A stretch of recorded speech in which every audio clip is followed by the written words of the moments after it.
नमस्कार मित्रों। चतुर्थ स्तंभ के समस्त जो भी दर्शक हैं उनके लिए बेहद महत्वपूर्ण वीडियो ये होगा।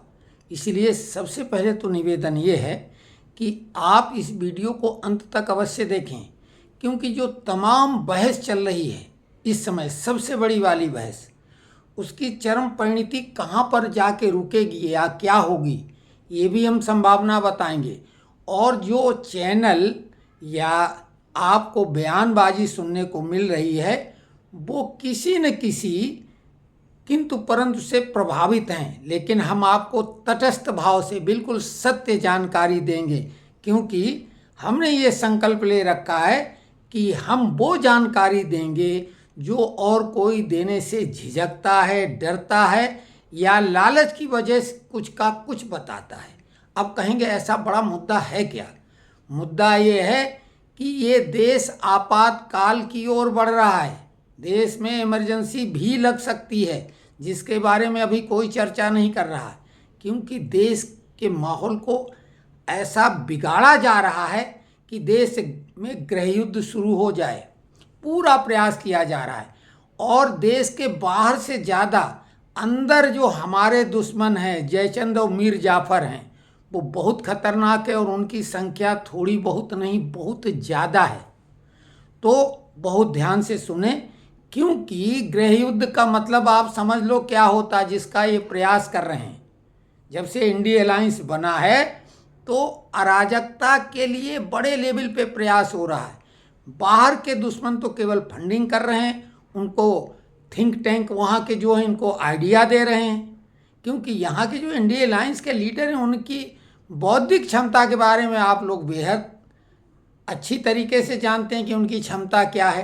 ढंग से दो लाइनें लिख नहीं सकते, बोल नहीं सकते, किसी मुद्दे पे ठोस कोई जानकारी नहीं है, और प्रधानमंत्री बनने का ख्वाब संजोए हुए हैं।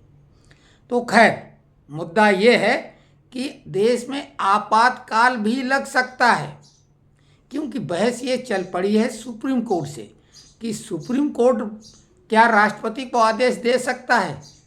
यानी अगर राष्ट्रपति को सुप्रीम कोर्ट कुछ आदेश देगा तो फिर तो सुप्रीम कोर्ट सबसे बड़ा देश में हो गया है। देश में राष्ट्रपति, प्रधानमंत्री, सीजेआई, मुख्य चुनाव आयुक्त और सेनाध्यक्ष, भाई सब हर एक का अपना अपना एक अस्तित्व है, संवैधानिक दर्जा है, और हर एक का क्षेत्र बटा हुआ है। जैसे जल थल नभ होता है, तीनों में अलग अलग तरह के प्राणी अपनी ताकत के होते हैं और अपने क्षेत्र के। जैसे कहावत है कि पानी का राजा मगरमच्छ है, जंगल का राजा शेर है। अगर पानी में फंस जाएगा शेर तो मगर भारी पड़ेगा, लेकिन मगर वही अगर ज़मीन पे होगा तो शेर भारी पड़ेगा। लेकिन ऊपर का राजा तो बाज है। तो कुल मिला के बात यह है कि हमारे यहाँ की मुख्य ताकत तो तीनों सेनाएं हैं। जो बाहर की जो शत्रु हैं उनसे तो वो लड़ती ही है। जब कभी कोई देश के अंदर भयंकर विभीषिका होती, जहाँ महाकाल साक्षात तांडव कर रहे होते हैं, तो वहाँ पर हमारी सेना ही आती है, एनडीआरएफ आता है। तो इनके ऊपर भी आजकल टीका टिप्पणी आज क्या है, जब ये लोग करते ही आ रहे हैं। तो आप समझ लीजिए कि जो तीनों सेनाओं के पास ताकत है, उनका सर्वोच्च कमांडर राष्ट्रपति होता है। यानी राष्ट्रपति अगर कहा जाए संयुक्त रूप से ब्रह्मा विष्णु महेश की ताकत, यानी ब्रह्मा विष्णु महेश को बनता है ईश्वर, यानी God, GOD, God, generator, operator और डिस्ट्रॉयर, ब्रह्मा विष्णु महेश। वो पूरी समाहित ताकत द्रौपदी मुर्मू महामहिम राष्ट्रपति के पास है। राष्ट्रपति के पावर के बारे में बता दें कि ये देश में कोई व्यक्ति खास जो है वो महत्वपूर्ण नहीं है। यहाँ देश में संविधान है, जिसमें लॉ है, कानून है सभी के लिए, और संविधान का पहरुआ होता है राष्ट्रपति। संविधान के बाद अगर कोई व्यक्ति का नाम लिया जाए, शासनाध्यक्ष, राष्ट्राध्यक्ष, तो वो राष्ट्रपति है। उसके पास संवैधानिक जानकारों की बाकायदा एक टीम होती है। वो चाहे तो सुप्रीम कोर्ट से भी राय ले सकता है, और उसी को राय देने के लिए प्रधानमंत्री मंत्रणा यानी राय देने के लिए प्रधानमंत्री, और प्रधानमंत्री को पूरे देश की राय देनी, तो उसके लिए उन्होंने अपना एक मंत्रिमंडल बना रखा है और उसमें भी मंत्रियों की कैटेगरी है। कैबिनेट मंत्री है, राज्य मंत्री है, सहायक मंत्री भी होते थे, आजकल वो नाम सुनने को नहीं मिल रहा है। फिर ये संघीय प्रणाली है तो इसमें राज्य भी हैं। राज्यों में भी राष्ट्रपति का जो नियुक्त किया हुआ व्यक्ति होता वो राज्यपाल होता है। जब कोई राज्य में संवैधानिक संकट बनता है तो राष्ट्रपति शासन लगता है, तो वहाँ राज्यपाल जो राष्ट्रपति का नियुक्त किया हुआ उनका प्रतिनिधि है वो शासन देखता है, उसके पास सारे पावर आ जाते हैं। देश में राष्ट्रपति शासन लगने पर राष्ट्रपति के पास पावर आ जाता है। लेकिन एक स्थिति ऐसी बनती है कि राष्ट्रपति से ज़्यादा पावरफुल प्रधानमंत्री हो जाता है, और वो तब हो जाता है जब प्रधानमंत्री की सिफारिश पर राष्ट्रपति आपातकाल लगाने की घोषणा कर देता है, तो सारे नागरिकों के अधिकार सीज हो जाते हैं। उसी प्रकार से संविधान में 3 व्यवस्थाएं दी हुई हैं। कानून बनाने की व्यवस्था, जो कि संविधान में भी संशोधन या जोड़ने का काम करती, वो कहलाती विधायिका, जिसमें हमारी संसद है। लोकसभा और राज्यसभा द्विसदनात्मक व्यवस्था है। दोनों सदनों से मंजूरी के बाद राष्ट्रपति के हस्ताक्षर के बाद ही कानून बनता है, वो संवैधानिक दर्जा प्राप्त हो जाता है। उसी प्रकार से राज्यों में भी विधानसभा अपने प्रदेश के स्तर पर कानून बना सकती है, अपने जो है सदन में पास करा के, वहाँ विधानसभा होती है, कुछ जगह विधान परिषद भी होती है, तो वो भी राष्ट्रपति यानी राज्यपाल या तो हस्ताक्षर सीधे करे, नहीं तो राष्ट्रपति के पास भेज सकता है। लेकिन इसमें कहीं भी कानून बनाने के रोल में कार्यपालिका या न्यायपालिका का रोल नहीं है। अब आता है कि जो कानून बन गए उनका अनुपालन कराना कार्यपालिका का होता। IAS IPS ये अधिकारी होते हैं, यानी ये कार्यपालिका को गवर्न करते हैं, उनमें स्टाफ चपरासी तक आता, वो सरकार का अंग है कार्यपालिका का। और जो कार्यपालिका अपने ढंग से कानून अनुपालन कराती, अगर उसमें किसी नागरिक से चूक होती है या जानबूझ के गड़बड़ी करता है तो उसके लिए फिर न्यायपालिका निर्णय करती है, लेकिन इस्टेब्लिश्ड रूल्स रेगुलेशन और लॉ के हिसाब से। अभी आपको ये भी बताएंगे रूल और लॉ में क्या फर्क है, यानी कानून और रूल्स नियम में। तो आपको बता दें, अंततः अगर टॉप टू बॉटम किया जाए, 2 सिरे हैं, तो सबसे ज़्यादा ताकतवर डेमोक्रेसी में यानी प्रजातांत्रिक देश में जनता है, क्योंकि जनता जनार्दन कहलाती है। जनार्दन ईश्वर है। हमने आपको बताया राष्ट्रपति ईश्वर की तरह प्रतिनिधित्व करता है, क्योंकि अगर आपने पॉलिटिकल साइंस या सिविक्स में देखा है तो राजा ही है ईश्वर का प्रतिनिधि के रूप में, तो वो राजा का रोल राष्ट्रपति का होता, तीनों सेनाओं का अध्यक्ष, ब्रह्मा विष्णु महेश जैसा। और वो निचले स्तर पर भी जनता जनार्दन कहलाती। जनार्दन का भी मतलब ईश्वर है कि जनता नीचे से जीरो को हीरो बनाती है। पार्षद हो, पंचायत हो, सरपंच हो, प्रधान हो, यहाँ से लेके ब्लॉक प्रमुख से लेके जो सारे चुनाव का सिलसिला शुरू होता है, MLA, मेंबर ऑफ पार्लियामेंट, ये सारे चुनाव जो होते हैं वो जनता के द्वारा होते हैं और एक निश्चित समय के लिए। Democracy for the public by the public, democracy is the public for the public by the public. तो जनता का, जनता द्वारा, जनता के लिए ये शासन प्रजातंत्र कहलाता। महत्वपूर्ण जनता है, पब्लिक। और पब्लिक सेक्टर का मतलब होता है कि सरकारी संस्थान। पब्लिक इंटरेस्ट मतलब सरकारी कार्य के लिए। जब हम लोग कोई डेपुटेशन जाते थे सरकारी में तो पब्लिक इंटरेस्ट वो कार्य कहलाता। यानी अंततः सारा कुछ पब्लिक पे डिपेंड करता है, पब्लिक के लिए ही होता है। लेकिन पब्लिक ही अपना अधिकार दे देती है इन लोगों को कुछ समय के लिए।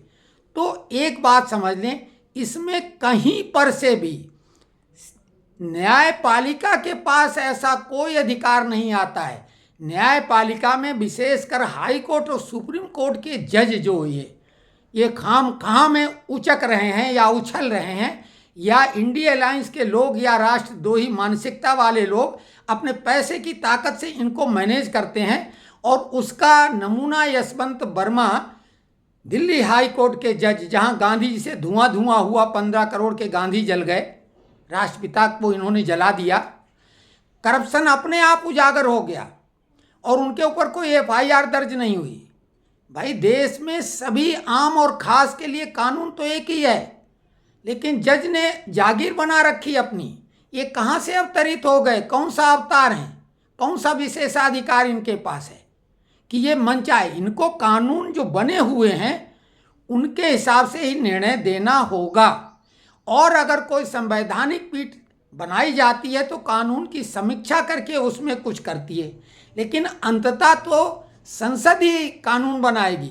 साहबानो केस में सुप्रीम कोर्ट ने निर्णय दिया, सदन ने पलट दिया, साफ जाहिर हो गया कि सुप्रीम कोर्ट कुछ भी नहीं पार्लियामेंट के आगे। यही नहीं, मोदी सरकार ने भी SC ST एक्ट के मामले में सुप्रीम कोर्ट का आदेश पलट दिया, एट्रोसिटी एक्ट बना दिया। तो सदन की ताकत है। अब रही बात कि राष्ट्रपति के पास तो वीटो पावर है जो किसी के पास नहीं। तमाम संवैधानिक पद हैं। राष्ट्रपति किसी मृत्युदंड पाए हुए व्यक्ति की सजा माफ कर सकता है, कम कर सकता है, किसी की भी सजा कम कर सकता है। और अभी आपको याद हो, राहुल गांधी जो कांग्रेस का ही उपनाम है, राहुल और सोनिया, सोनिया तो अब इस स्थिति में नहीं, राहुल ही पूरी कांग्रेस हैं। राहुल गांधी ने पश्चिम बंगाल में 25,700 शिक्षकों को लेकर जब सुप्रीम कोर्ट ने डिसीजन दिया तो राहुल गांधी ने राष्ट्रपति को पत्र लिखा था और कहा था इसमें आप हस्तक्षेप करके कुछ करिए। यानी कांग्रेस ये मानती है कि राष्ट्रपति अंततः सुप्रीम कोर्ट के आदेश को पलट सकता है। ये तो कांग्रेस ने ही माना है।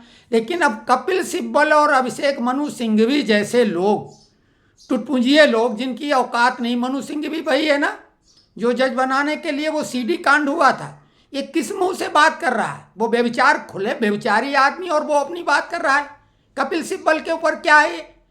कभी इस दल से कहीं राज्यसभा में मेंबर बनने के लिए तड़प रहा, और उसी राज्यसभा का अध्यक्ष उपराष्ट्रपति जो भी एक विधिवत चुना हुआ एक सेकंड नंबर का है, राष्ट्रपति के बाद वही उनका कार्यभार संभाल लेता अगर राष्ट्रपति कहीं छुट्टी पे या कुछ जाए तो उन्होंने सीधे ये बात कही कि भाई सुप्रीम कोर्ट की सीमाएं हैं, उसके बाहर वो कैसे जा सकती। यही तो उन्होंने कहा। कपिल सिब्बल की औकात क्या है जो राष्ट्रपति पर टिप्पणी कर दें? सुप्रीम कोर्ट पक्ष लेके इनसे वकालत कराई जा रही। और कपिल सिब्बल की औकात क्या है?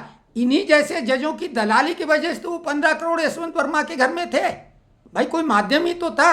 अब तो क्रिप्टो करेंसी भी है जहाँ रुपए सामने दिखेंगे ही नहीं। ये क्रिप्टो करेंसी के दाम कहाँ से कहाँ पहुँच गए? ये ऐसे ही कामों में इस्तेमाल की जाती, इसकी तो लोग चर्चा ही नहीं करते, हम बता रहे हैं।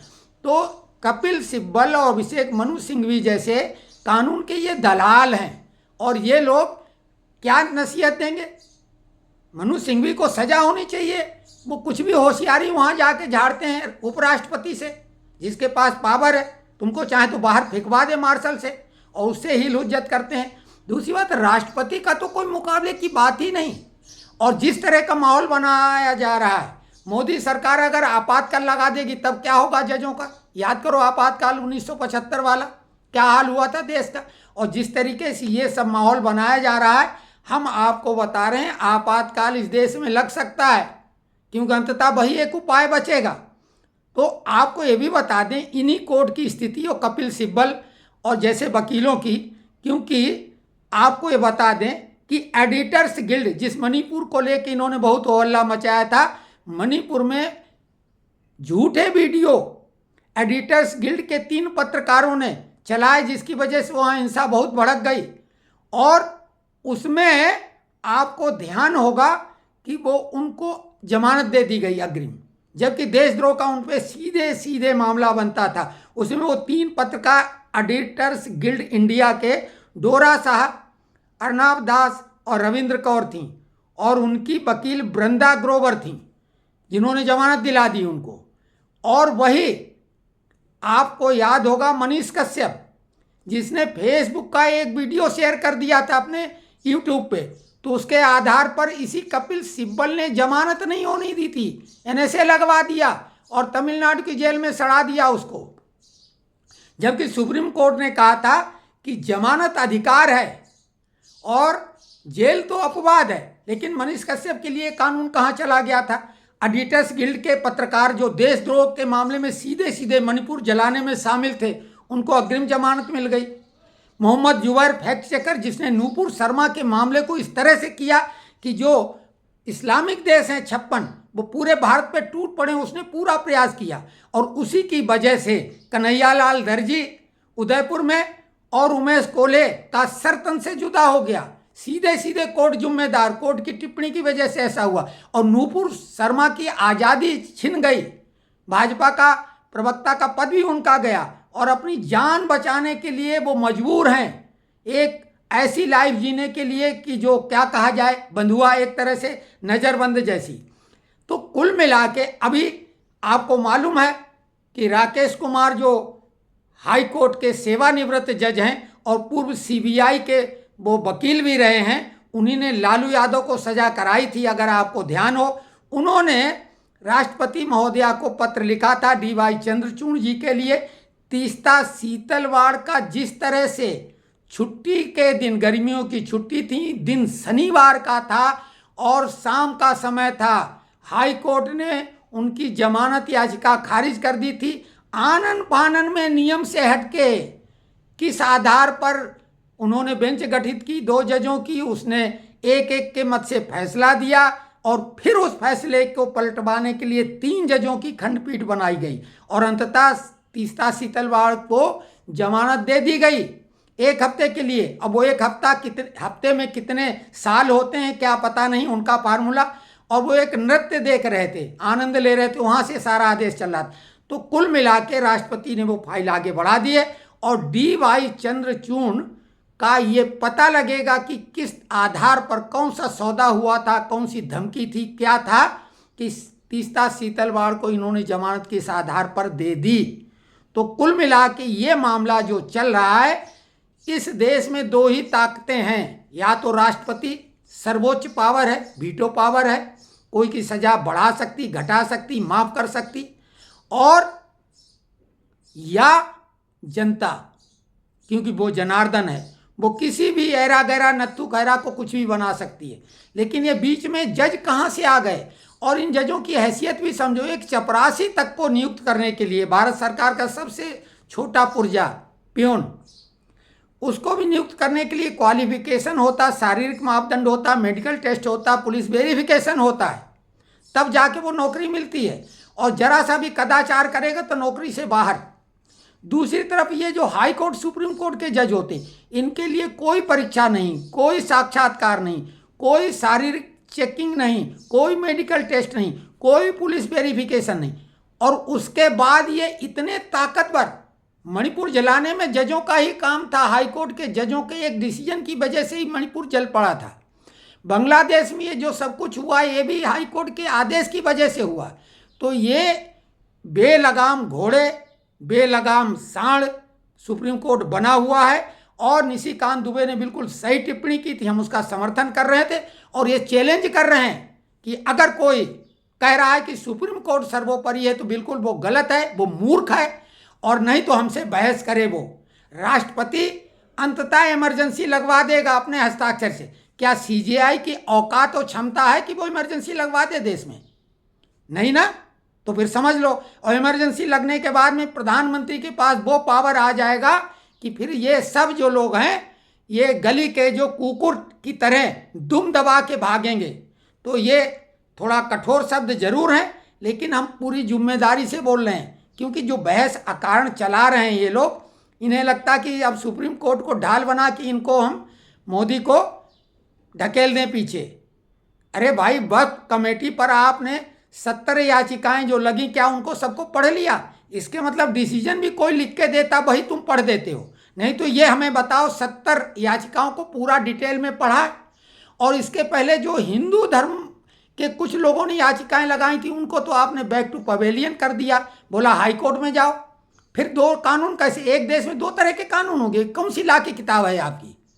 तो कुल मिला के ये हमारा ही नहीं, ये जनता का आक्रोश है। तमाम लोगों ने हमको फ़ोन किए कि दीक्षित जी आप सत्य बोलने का साहस रखते हैं, आप बिल्कुल इस पर बोलिए। तो ये आप अब कमेंट्स करें कि हमने जो भी कहा है उसमें किंतु परंतु कहाँ पे हो सकता, खुल के कमेंट्स करें। और ज़रूरत पड़ी तो एक वीडियो और बनाएंगे, लेकिन हम बता रहे हैं कि जिस तरह का ये सिलसिला चल पड़ा है इसका अंत इमरजेंसी के द्वारा ही होगा, ऐसा हमें लगता है।